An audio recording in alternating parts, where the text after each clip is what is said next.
everyone. Welcome to episode number 3 of First Down Focus. I'm your host, Darrien Mogel. And today we got a lot to go over. Today's topics include the combine news, Abdul Carter, that news coming out, Myles Garrett, trade destinations.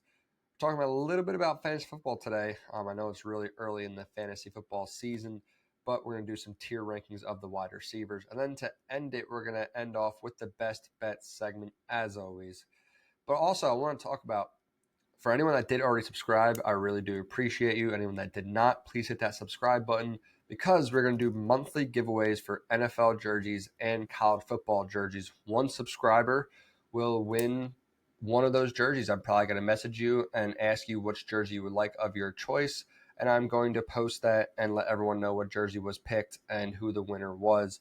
And you could win yourself a free NFL or college football jersey. So as the channel gets bigger, I would like to possibly give away some signed stuff, but I ain't that big quite yet. So if you can, please hit that subscribe button, leave a like on this video, comment down below your favorite team, and maybe even comment what we talk about today. So without further ado, let's get into topic number 1, the combine. Defensive linemen and linebackers did report on Thursday. Defensive backs and tight ends are on Friday. Quarterbacks, wide receivers, and running backs are on Saturday. To me, that is the most entertaining one. And then the offensive linemen are on Sunday. Interesting development, though, out of the combine. Abdul Carter has been the talk of the entire combine because of the fact that he has a foot injury that he's still dealing with a foot injury and will possibly need surgery to fix that stress fracture in his foot. Some analysts are saying that this might hurt his draft stock a little bit. I don't really see it being that big of a factor. I mean, it's possible that he might drop a spot, but the amount of talent, if you put on that tape and watch Abdul Carter play, he's played through injury before. He's not really an injury-riddled type of guy, but if he is injured, he's going to probably be playing for it, especially if it's a big game. So I don't really see this foot injury hurting his draft stock too much. I've seen some guys saying he might drop out of the top 10 because of this. I just don't see it. And even if he does get surgery on it, then nice. Now he gets surgery, sits out a few more weeks, and he'll be fine once the season starts. I don't see why this is such a big deal. I understand it's your foot and you're on your feet all day, but it's a stress fracture. It's not like he completely snapped his foot in half or anything. He's going to be able to recover from this. He's still very young and he's still a dominant football player. So I don't see nothing changing. I still have him going second overall to the Browns, and the draft just following the way it does. But I can see him maybe dropping to 3 or 4, and I think if he drops to 4, he's going to get taken. Like the Patriots are sitting there at 4, they're going to need someone like him. So he ain't going to be dropping that low. He ain't dropping out of the top 10. As an Eagles fan, I would love that. I would love if he can drop out of the top 10 and maybe the Eagles can somehow pull off a trade to go get him. But it's just not realistic.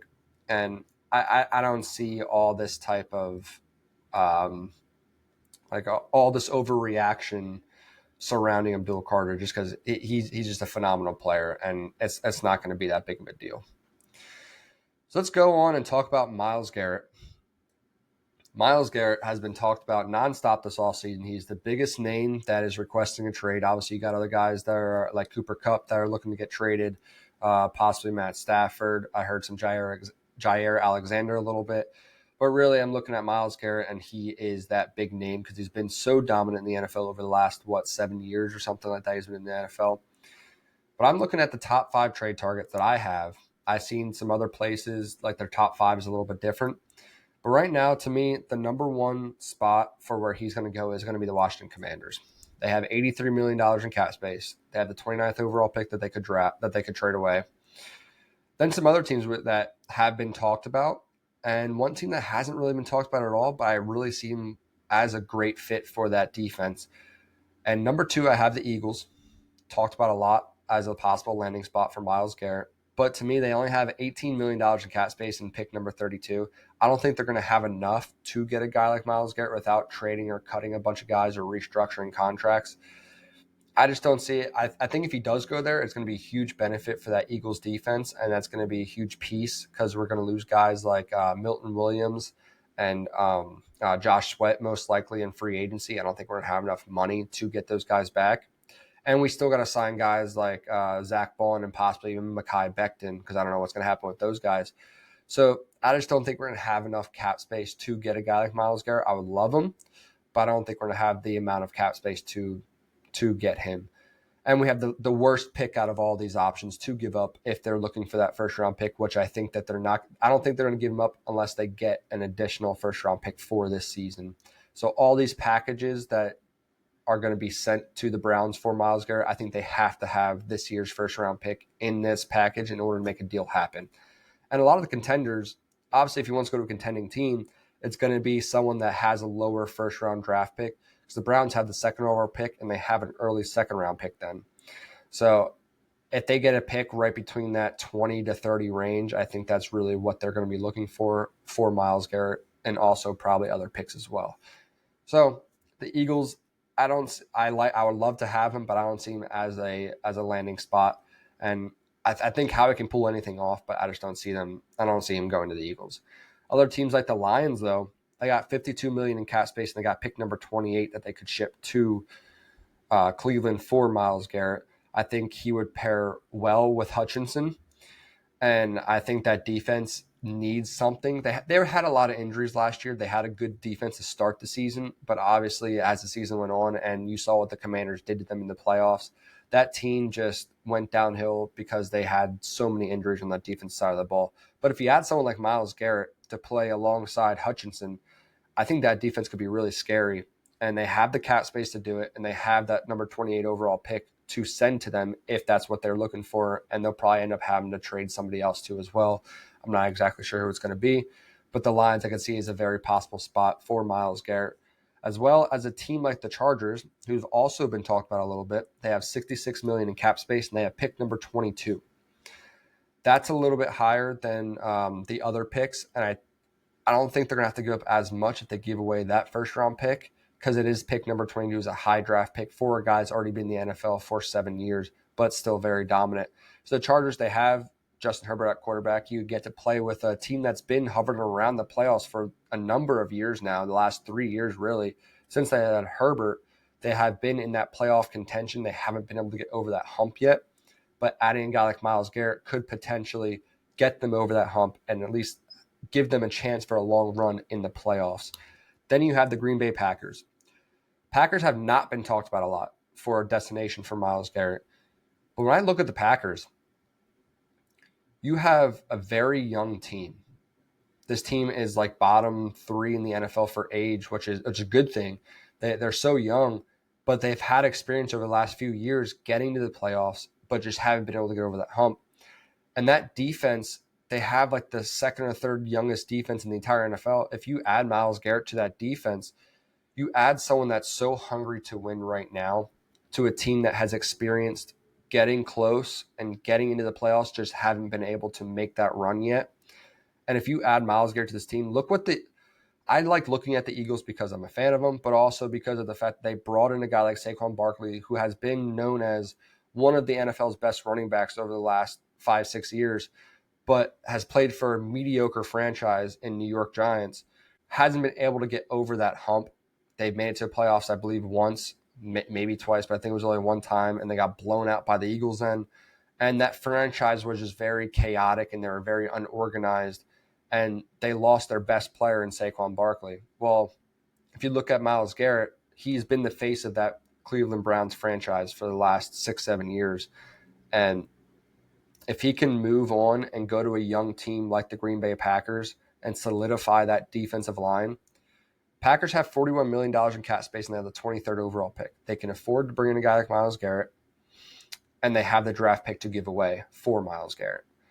Now, if they're going to have to add someone else, maybe. I'm not really sure. I did hear that Jair Alexander was in some sort of trade talk. I don't know if they gave him permission. I don't know if he was just, if the Packers were talking about trading him.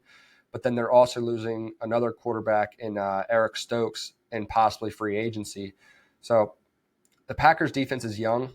They need to get a couple extra guys on that defense side. And I think they really need to add a wide receiver on offense, because they have a lot of role player type of guys on that that offensive side of the ball. They don't have that solidified number one wide receiver for Jordan Love to look at. They have Jaden Reed, who was a fifth-round pick, who is a pretty good wide receiver, but they don't have that big-time name wide receiver number one that's going to be able to go out there and take over a football game. So if they can land a wide receiver number one in either the draft or free agency, and then land a guy like Myles Garrett on the defensive side of the ball, I think the Packers can make a deep run in that NFC this year, because really the NFC is the front runners are the Eagles and the Lions. Commanders, if they make some moves, could be a potential team, and then you have the Packers sitting right there as well. I believe. I don't think the Vikings are going to be as good as they were this last year. They were 14-3, then they blew it in the playoffs. But really, it's the Eagles and Lions, and the Commanders are maybe getting close to that. And then it's kind of a free-for-all, and I think the Packers could be that team if they can land Myles Garrett to step into that spot and possibly make a run to a Super Bowl if they get Myles Garrett on their team and get a solidified number one wide receiver. So those are my teams. I really think he's going to end up going to the Commanders just because of they have so much to offer and they have the young quarterback and they went to an NFC Championship game the previous season. So to me, the Commanders just make sense for Myles Garrett to go there. I would love for him on the Eagles. I don't think it's going to happen though. Then you got the Lions, Chargers, and Packers who are looming and could possibly make a push to land him. Let's go on to fantasy football. I have not yet talked about fantasy football at all on this channel, but we're running out of topics to talk about here. And I really like talking about fantasy football. I've been playing it since I was, 10 years old, been in different fantasy football leagues. Let's talk about the wide receivers today. We're not going to add in any potential rookies because of, I don't know what teams these rookies are going to, so I don't want to rank them quite yet. Maybe when we do the Dynasty fantasy football rankings, we can add those in after the draft is over and before the season starts. But for right now, I'm going to tier these guys in 4 different tiers. It's kind of like 5 tiers because I do have an honorable mention at the bottom for players that just missed my list but could potentially be in it in the tier 3 or 4 range. So it's technically 5 tiers with honorable mention, but I put them into 4 tiers. Tier number 1, I only got 2 guys. That's it. 2 guys, and that's Jamar Chase, Triple Crown winner. Still has Joe Burrow at quarterback, and as long as he stays healthy, this is assuming everyone stays healthy. Jamar Chase is a Triple Crown winner, and he's been solidified as a top 5 wide receiver in this NFL over the last 2-3 seasons. And then I got Justin Jefferson. He's done it with multiple different quarterbacks. He hasn't had real stability. He had Kirk Cousins for a few years, but then he also just did it with Sam Darnold. And who knows who the quarterback's going to be this year. But Jefferson has been a solidified number 1 target in the NFL and on the Minnesota Vikings. So I have him in this tier 1 with Jamar Chase. Then tier number 2, these are guys that are probably going to be around in the mid-first round pick. Depending on how big your league is, this might end up, they might last until the mid-second round, but they're not lasting past the mid-second round. It's going to be first round, late first round, early second round is where these guys are going to go. And we got Amon-Ra St. Brown, Malik Neighbors, CeeDee Lamb, Puka Nacua, Nico Collins, and A.J. Brown. Puka Nacua, he's someone that right now he's in tier number 2. We're still in the offseason. Right now he's in tier number 2, but I can see him dropping if they lose Matt Stafford. Stafford's been in trade talks. Cooper Kupp's been in trade talks. If they only lose Kupp, I'm going to keep him here in the tier number 2. But if they lose Kupp and Stafford, then he is going to drop because I don't know who their quarterback's going to be. And I think Stafford was a large part of both Kupp and Puka Nacua being so successful early on in their career because he's a guy that throws 30 to 40 times a game. And he's going to give these guys their targets. And Puka Nacua, as long as Stafford's there at quarterback, he's going to be probably a mid-second round type of guy, maybe late first round. But if he does lose Stafford, he's going to have to move down at least to tier number 3 because I don't know who's going to be throwing him the football. Then going to tier number 3, these guys I'm okay if you want to move somebody up or move somebody down. But these are my tier 3 guys where I see them going a lot in the 3rd round, some in the 2nd round. But I got Tyreek Hill, Brian Thomas Jr., who a lot of people can make the argument that he can be a tier 2 type of guy as long as Trevor Lawrence is his quarterback of the future.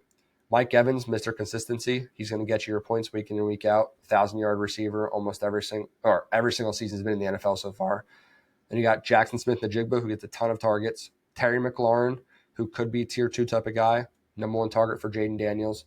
Ladd McConkey, who's going to get a ton of targets in LA. And Drake London, who has a little bit of uncertainty at quarterback. Is it going to be Penix? Where's Kirk Cousins going to go? Is he staying with Atlanta, getting traded? I don't know. So Drake London, though, number one target in Atlanta. No matter who your quarterback is, he's going to get his targets, and he's a great receiver in my opinion. Tier number 4. These are a lot of the number 2 guys or uncertainty guys. And that I have Jordan Addison, Devontae Smith. I have both Garrett Wilson and Devontae Adams here because I don't know who their quarterback's going to be. Aaron Rodgers is not going to be their quarterback next year. They're both great receivers. Great receivers. They could, depending on who their quarterback ends up being, they could be moving up into tier number 3. I don't see them getting into tier number 2, at least for this season. And then you got Marvin Harrison Jr., who hopefully he can break out now his sophomore year. And then DK Metcalf, who I think fell into the number 2 receiver slot behind Jackson Smith-Njigba.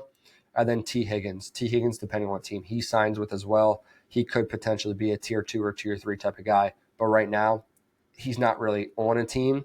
He's still considered a Bengal, but he's a free agent right now. So we'll see where he ends up going. If he goes back to Cincinnati, I see him being a tier 3, tier 4 type of guy. If he goes somewhere he's a number 1 target with a promising young quarterback, he can potentially be a tier number 2 type of player. Then honorable mention, these are guys that if you want to put them in tier number 3 or tier number 4, I'm okay with that. But just for me, they didn't make my list because I wanted to keep it around 6 to 7 players on each one of these tiers. And that is Jaden Reed. He's currently number 1 wide receiver for the Green Bay Packers. Jalen Waddle. Rashee Rice, who I would love to put in my number 2 tier or number 3. But coming off an ACL tear, we're going to have to see how he bounces back this season. And then I got Jameson Williams. He's probably good for only about 4 or 5 targets a game, but one of those targets could potentially be a 60-yard touchdown catch. So just for that reason that he's only really going to get probably 4 or 5 targets, I have to leave him off this list. And then George Pickens, I don't know who his quarterback is, so I can't put him in one of these tiers. And then Courtland Sutton. This is the guy that to me was the hardest one to leave off because he is the number 1 target, and he has Bo Nix, who proved himself as a pretty solid NFL quarterback from what he has done this as a rookie.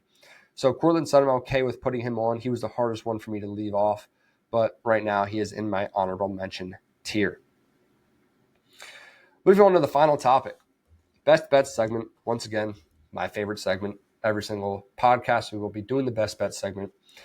But we're talking about the MVP future for the NFL, and we're talking about the Heisman, possible Heisman winners for college football. As always, I do my favorite and my long shot for both the MVP and the Heisman.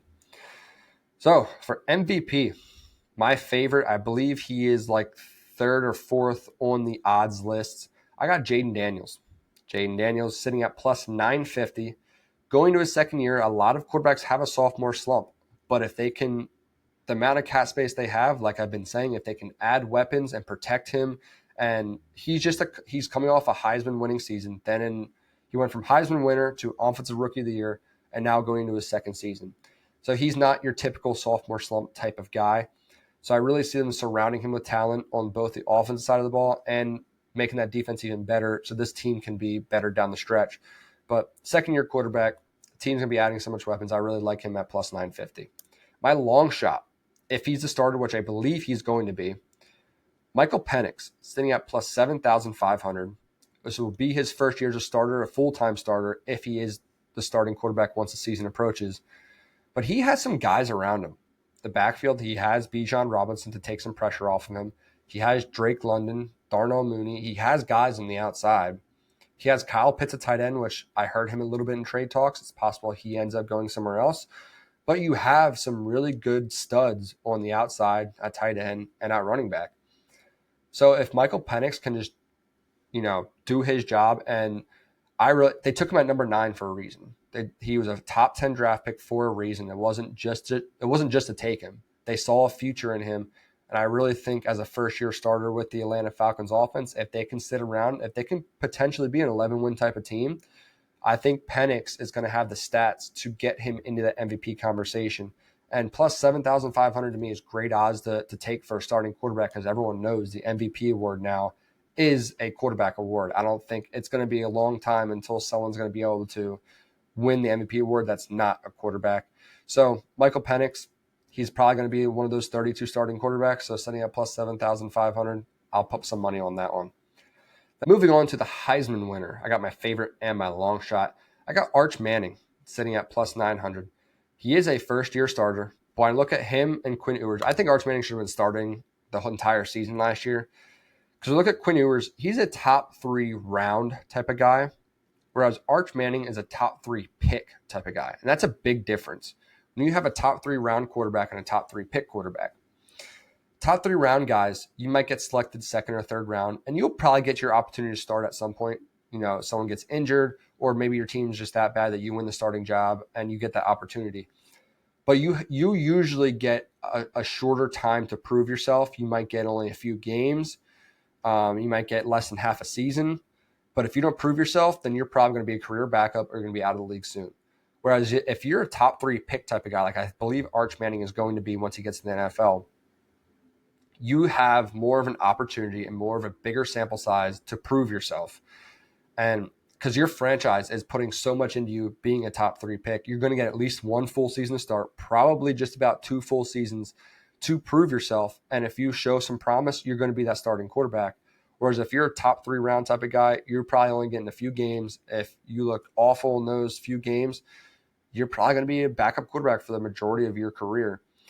So Arch Manning's sitting at plus 900. He's a top 3 type of talent, in my opinion, and I like him at plus 900 for Heisman this year. Then my long shot, Jackson Arnold. Jackson Arnold sitting at plus 5,000, just transferred from Oklahoma to Auburn. Like I said, the MVP and the Heisman are pretty similar. The Heisman is more of an opportunity for other players to win, like running backs and possible wide receivers, and we just saw Travis Hunter win one.